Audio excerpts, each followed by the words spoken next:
Hello and welcome back to More Chronicles. Today I am doing a review of Raybearer by Jordan E. Fueko.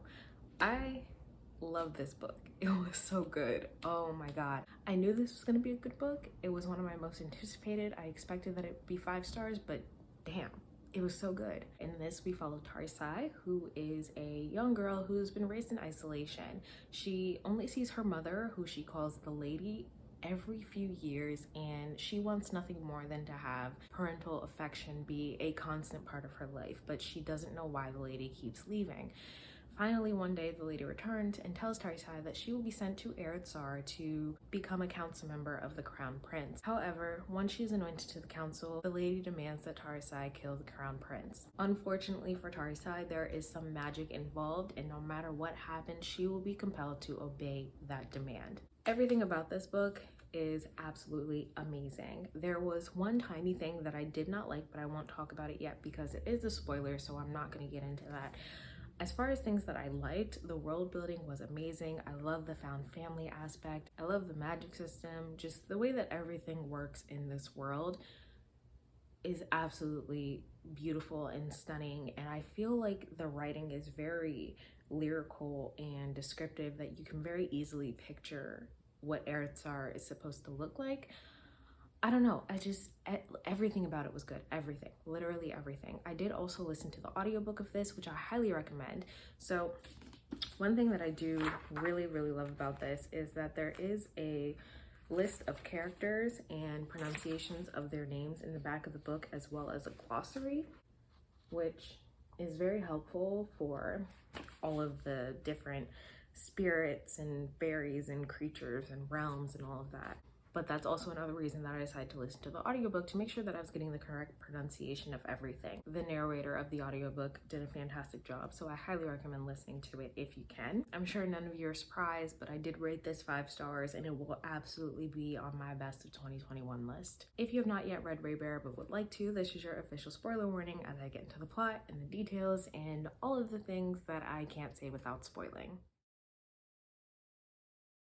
To start off, I did really enjoy the parts where Tarsai was still at Bikina House and just like learning more about her and the time when she tried to run away to find her mother, and when she accidentally bumped into her father, or when she fell into a fire pit and walked away without a single scar. All of that was really awesome foreshadowing for what was later to come. I feel like the fact that Tarsai is a Raybearer is kind of obvious since it's called Raybearer and she's on the cover, but the way that all of the details are unraveled, I absolutely loved. I feel like this book had a few plot twists. I don't know if that's just me and if I just wasn't really taking the time to predict what's gonna happen, but I was shocked a few times. I also have to admit that I did not mind the romance in this book. I actually quite enjoyed interactions between Tarsai and Sanjit. At one point, I was a little worried that they were going to try to make a little love triangle and throw Dio in there, but I'm really glad that they didn't, especially since, you know, we do find out later that they're cousins. So that is actually the one thing that did bother me. As they start to get older, they start referring to Tarsai as Dio's favorite and whatever, and people keep saying, oh, well, maybe you'll bear a future Raybearer. So the whole council was just gonna let that happen, knowing that they were cousins. That is like the one detail that I was like, wait a minute, what? No, because that's weird. But I'm glad that they didn't try to do any, you know, Mortal Instruments, Clary J's bullshit, and that they just let her and Sanjit be. Really happy about that. I don't even know how to correctly organize my thoughts and talk about how much I love this book and why. The world is awesome. I mean, it is a lot to keep track of because there are 12 realms and 4 different religious sects, and then you got to keep in mind like the folklore with Warlord Fire and the Pelican and everything like that, but it just all comes together so beautifully that like even if you are a little confused at some points, everything starts to make sense in the end. So of course, one of the major twists in this is, surprise, the lady is the Emperor's sister. I knew that the lady and the Emperor knew each other somehow. I did not think that she was related to him. My immediate assumption was maybe she was on his council at one point or was supposed to be, but I did not expect that they were related and he banished her because he didn't want to share the throne. basically what we learn about the Emperor is that he has a fragile ass ego and he's incredibly insecure, but whatever. I think the second thing that really shocked me was when the Emperor decided that Tarisai should sentence her mother to death. I feel like that's a little harsh, but we already know that the Emperor is fragile as fuck, so are we surprised? No, we are not. The fact that she like completely threw an audible and just revoked the Unity Edict, I think was great. I love that part, and I think it's one of the many things that was also foreshadowing. Obviously, Tarisai would be a wonderful ruler, even when I think they were still pretty young, but Dio made a decision and Tarisai didn't agree with it, but she's like running through every reason why that's not gonna work in her head, but she didn't say anything out loud. That was a really good scene, also foreshadowing, like you clearly know that something is up, right? The next thing, I was not expecting Thaddeus to be the one to kill the Emperor. I was shook. I did not see that coming at all.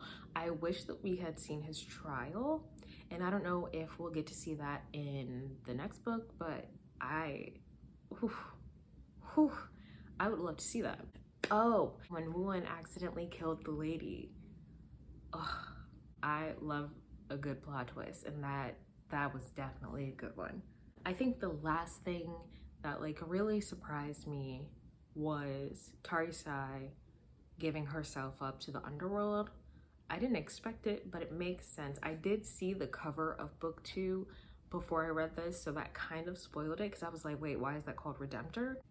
Naturally, she offers her soul to the Ibiku, so cool. So I don't know if there's a publication date yet for Redemptor. This is just a duology, which I really like.